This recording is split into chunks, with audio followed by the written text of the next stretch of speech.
Y el día de hoy vamos a ver el mensaje de la iglesia misional, que sin decir nada nuevo, que yo creo que ya acá la gran mayoría lo sabemos, ese mensaje no es otro que el Evangelio, que las buenas nuevas de salvación.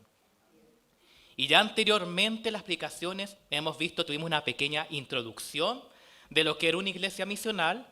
Luego estuvimos viendo con Diego el derramamiento del Espíritu. Veamos cómo el Señor daba su Espíritu con el fin de poder entregar su mensaje.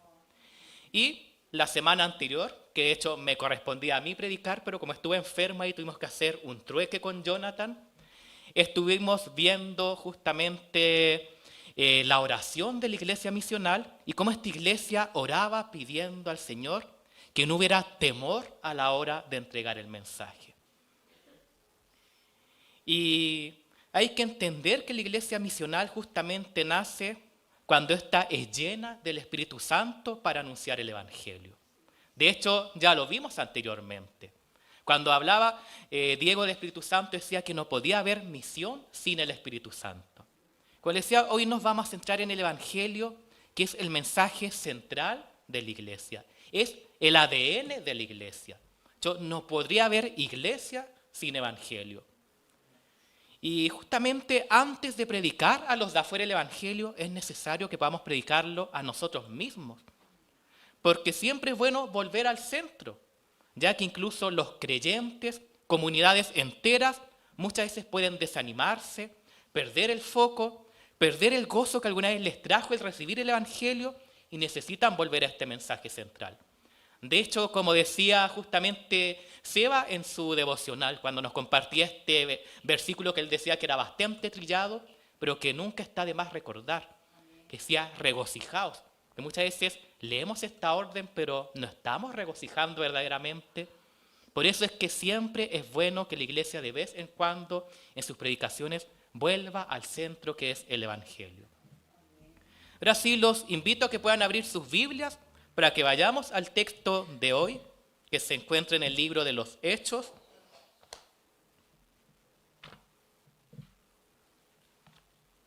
Hechos capítulo 2.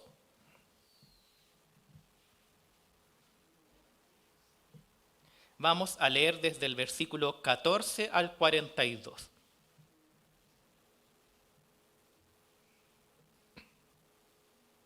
Hechos capítulo 2, versículos 14 al 42. Ya está puesto en pantalla, lo veo también a todos ya ahí con sus Biblias preparadas, así que vamos a dar lectura.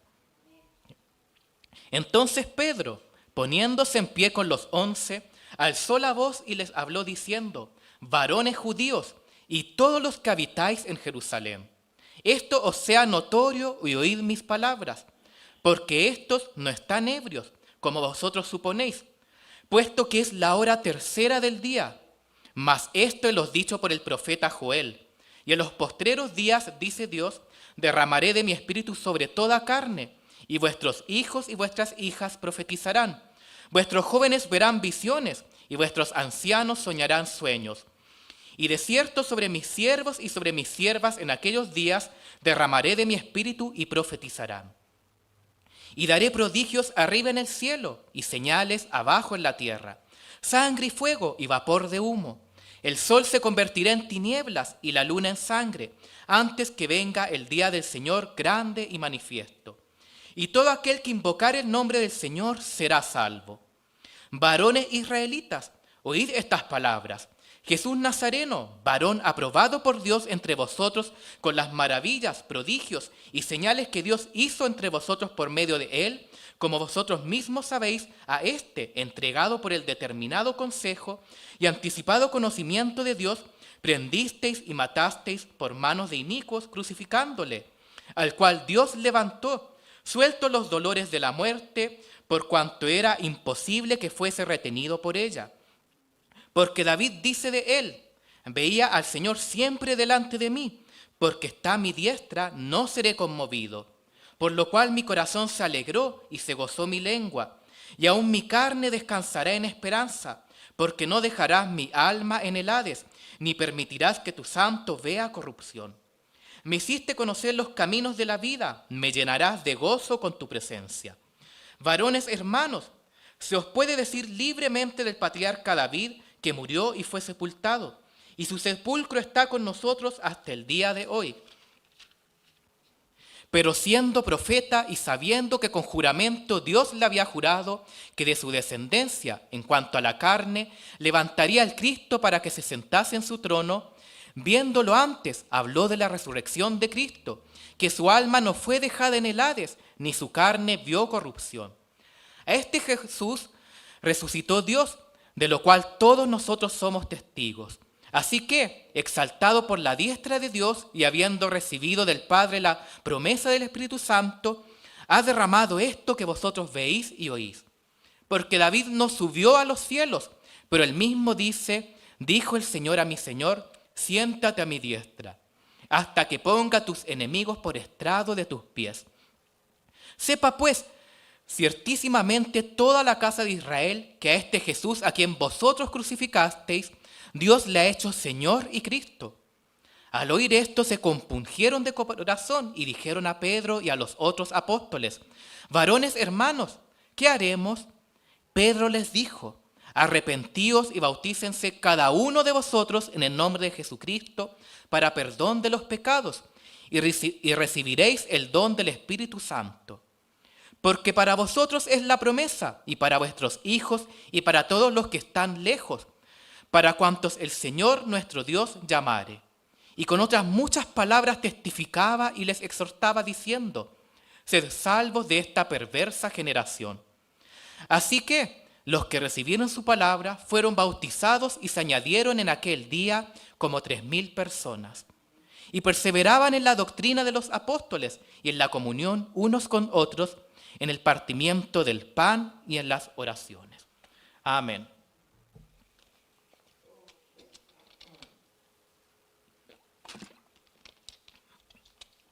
Bien, hermanos, si bien como les decía, el mensaje de la iglesia misional no es otro que el Evangelio, creo que acá la gran mayoría lo conocemos, quiero que a través de este sermón que leemos acá de Pedro, podamos ver 4 puntos en relación al mensaje de una iglesia misional. Y como primer punto, podemos ver que es un mensaje anclado en las Escrituras. Lo repito, es un mensaje anclado en las Escrituras. De hecho, esto es lo primero que podemos rescatar cuando leemos este pasaje del libro de los Hechos.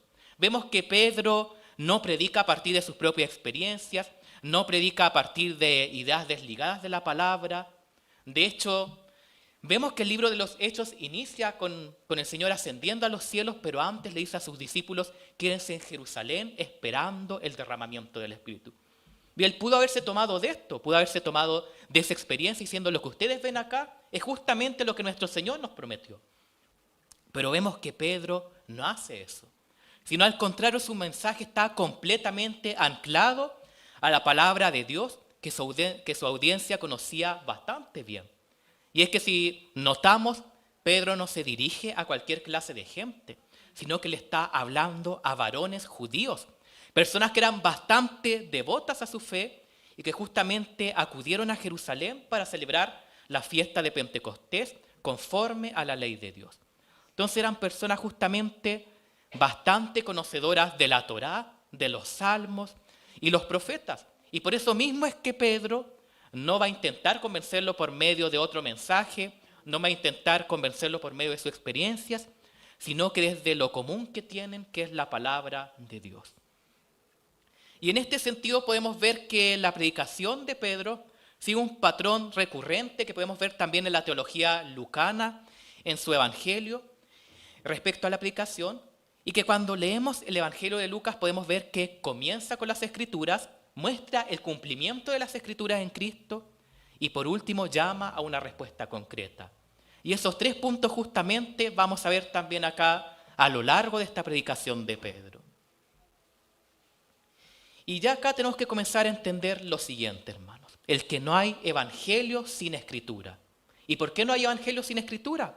Porque sabemos que justamente es la palabra de Dios la que nos revela este evangelio. La que nos revela esta buena nueva que es Jesús mismo. No hay, por tanto, misión sin revelación.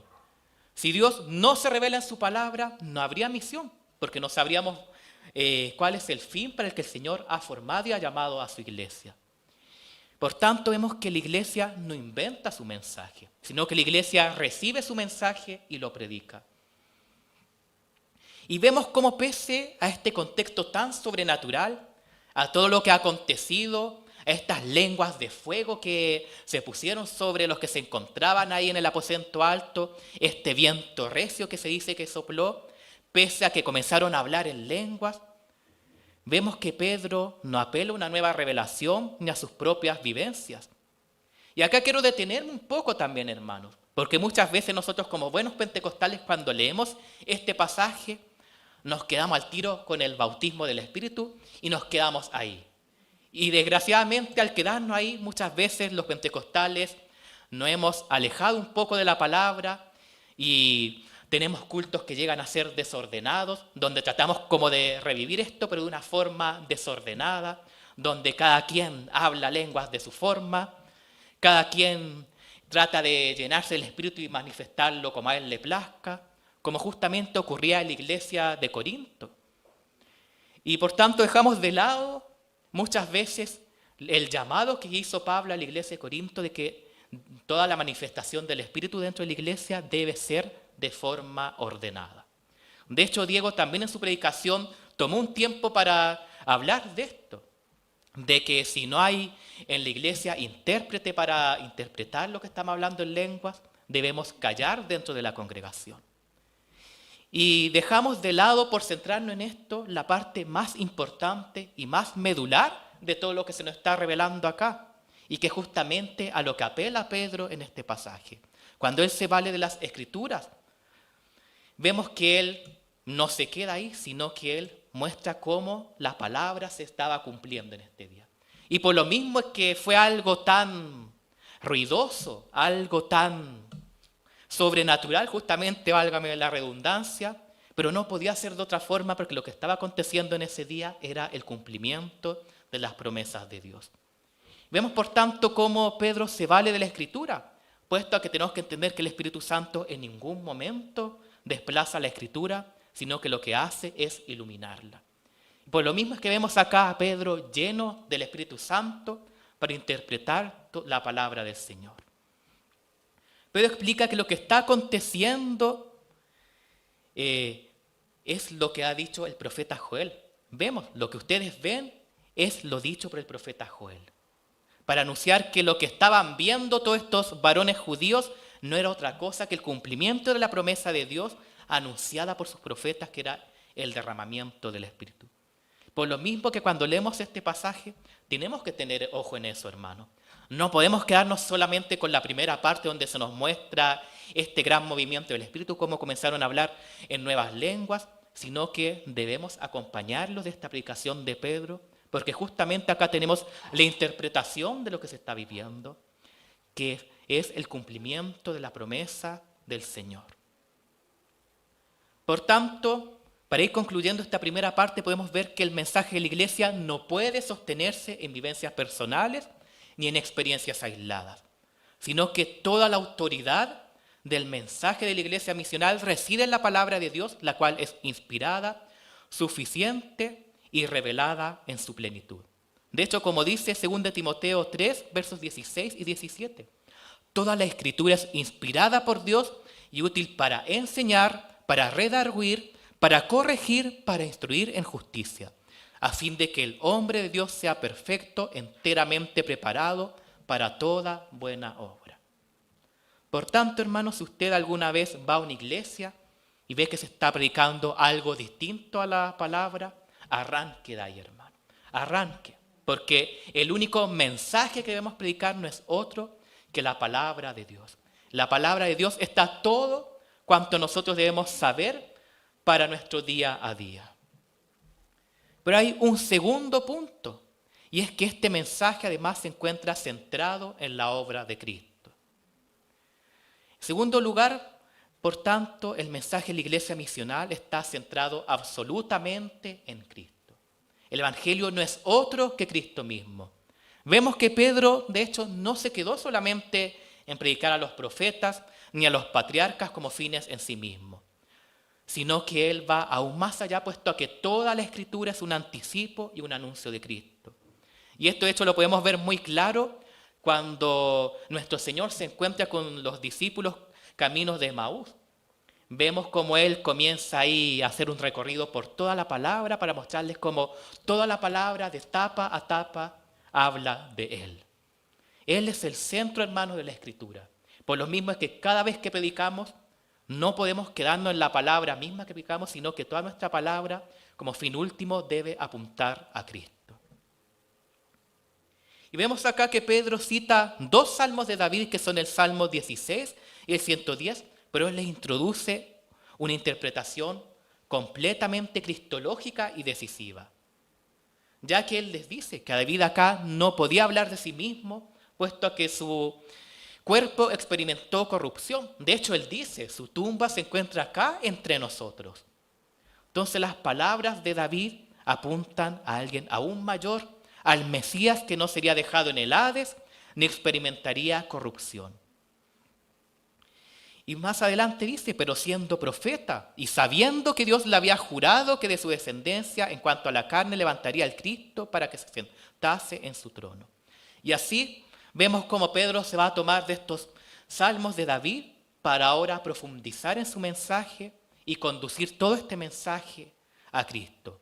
Pedro va a presentar a Jesús a su audiencia como el cumplimiento de las expectativas de Israel.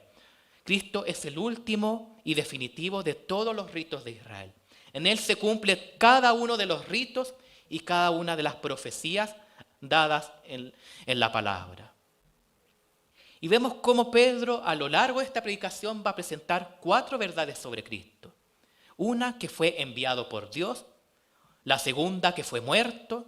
En tercer lugar, resucitó. Y en cuarto lugar, ha sido exaltado. Entonces, es increíble ver cómo Pedro hace este giro completamente, partiendo hablando de las Escrituras, del profeta Joel, habla de David para ahora hablar de Jesucristo. De ese Jesús que él dice que ellos han crucificado, pero que ha resucitado. Y él acá vemos cómo da 4 puntos bastante grandes de los evangelios. Entonces, como justamente se decía en las predicaciones anteriores, el Espíritu Santo fue dado justamente para esto, para poder hablar sin temor de nuestro Señor, de nuestro Salvador. En tercer lugar, vemos que su mensaje es sostenido por la gracia regeneradora de Dios.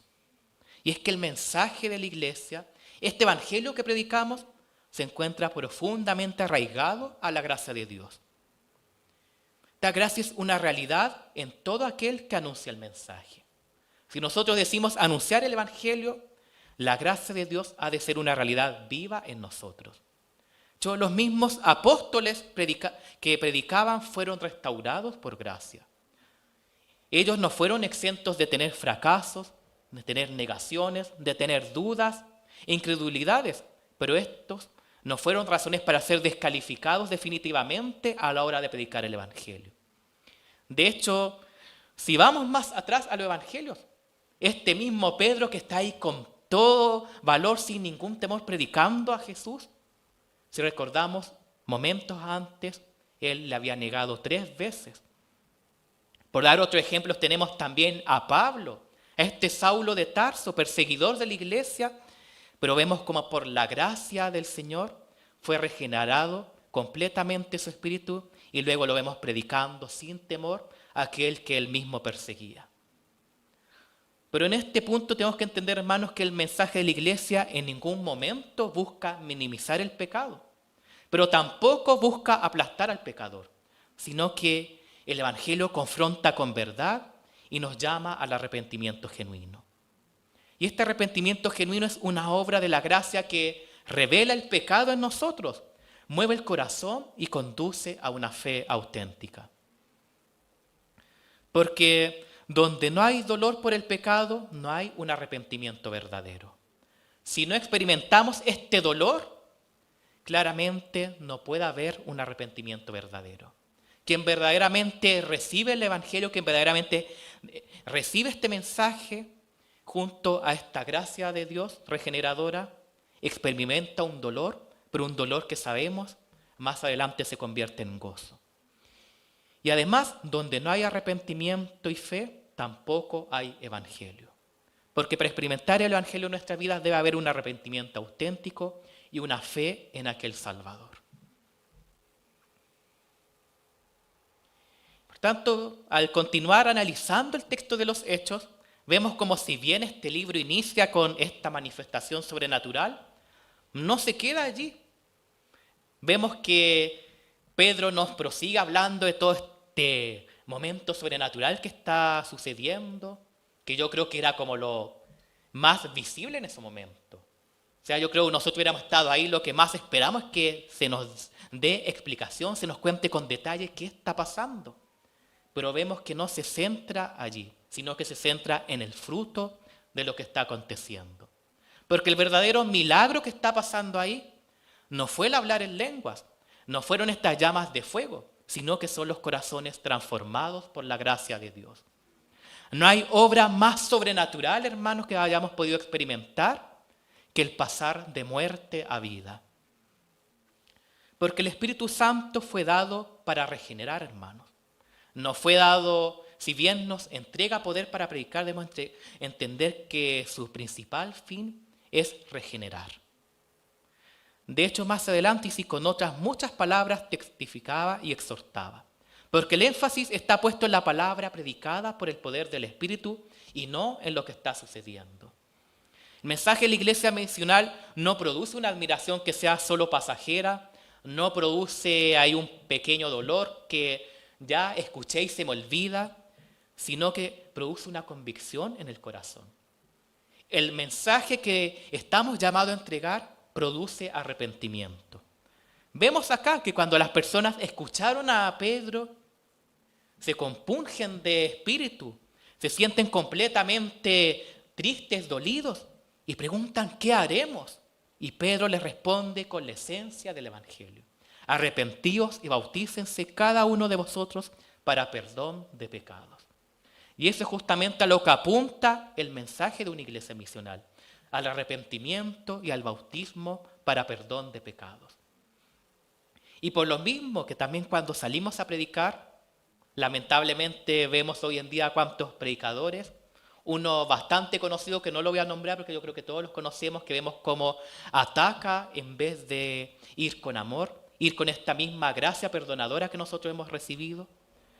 Porque vemos que si bien las palabras de Pedro son duras, en ningún momento él busca hacer quedar como culpable al pueblo, sino lo que él busca es que este evangelio pueda tocar sus corazones para que puedan arrepentirse y recibir a este Jesucristo que anteriormente ellos habían rechazado.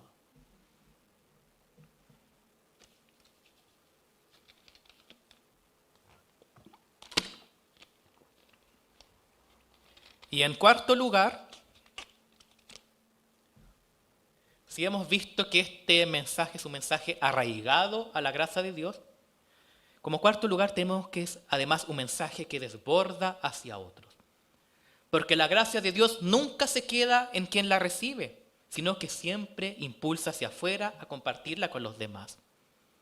El mensaje de la iglesia es por naturaleza un mensaje de desbordamiento, que se desborda hacia afuera y que no se queda únicamente acá dentro de la iglesia. Pues no se trata en ningún momento de acumular bendición, sino de ser canal de bendición. La iglesia no es un contenedor, sino que es un instrumento.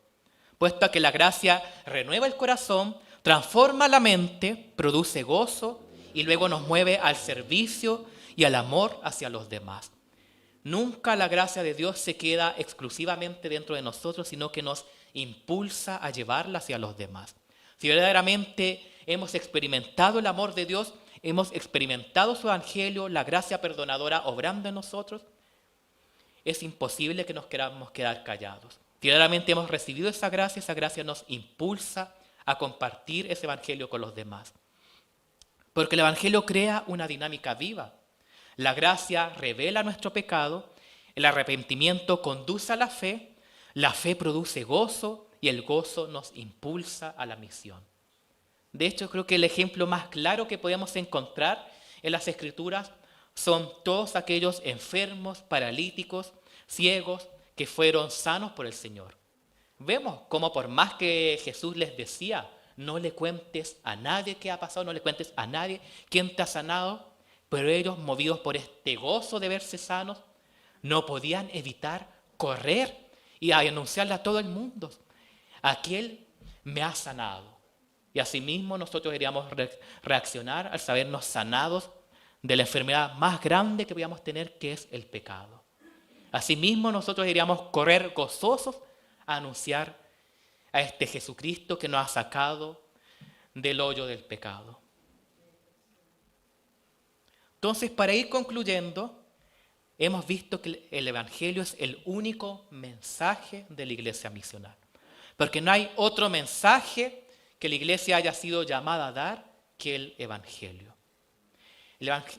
El mensaje de la iglesia no puede ser otro que el Evangelio de Jesucristo, puesto que el Evangelio es suficiente porque Cristo mismo es más que suficiente, hermanos. En segundo lugar, la iglesia crece cuando cada uno de sus miembros vive un desbordamiento continuo de la obra de Cristo en su propia vida. Cuando el Señor día a día obra en nuestras vidas y comenzamos a desbordarnos y lo empezamos a compartir con los demás, la iglesia comienza a crecer. No crece porque nos quedemos únicamente una vez por mes haciendo evangelismo, y con esto no quiero que se me malinterprete como si estuviera mal hacer evangelismo, porque claramente es el llamado último que el Señor nos ha dado, y no el último, porque de hecho es el llamado que el Señor desde los inicios de la creación ha hecho siempre al hombre, de ser reflejo al resto de la creación. Pero día a día nosotros, cuando experimentamos la obra del Señor, cuando experimentamos sus bendiciones, no podemos quedarnos llamados, sino que somos movidos a desbordar esas bendiciones con el resto, a llevarlas al resto de las naciones.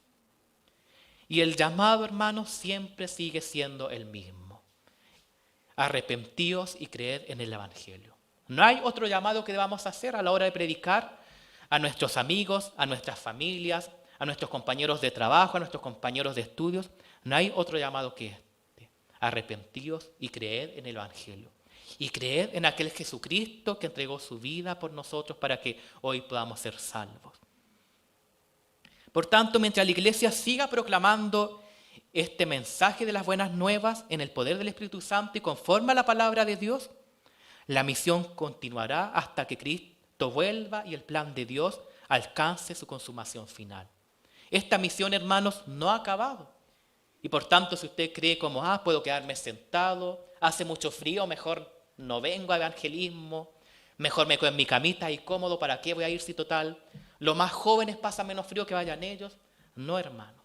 La misión continúa hasta que Cristo vuelva y su plan se cumpla en plenitud. Y por tanto, el llamado para la iglesia sigue siendo el mismo, de predicar su evangelio sin temor. Y lo podemos predicar sin temor porque no estamos solos, sino que el Señor nos ha entregado a su Santo Espíritu para que con el poder de Él, hermanos, podamos predicar este maravilloso mensaje. Y que los invito a que puedan ponerse en pie, hermanos, y vamos a orar.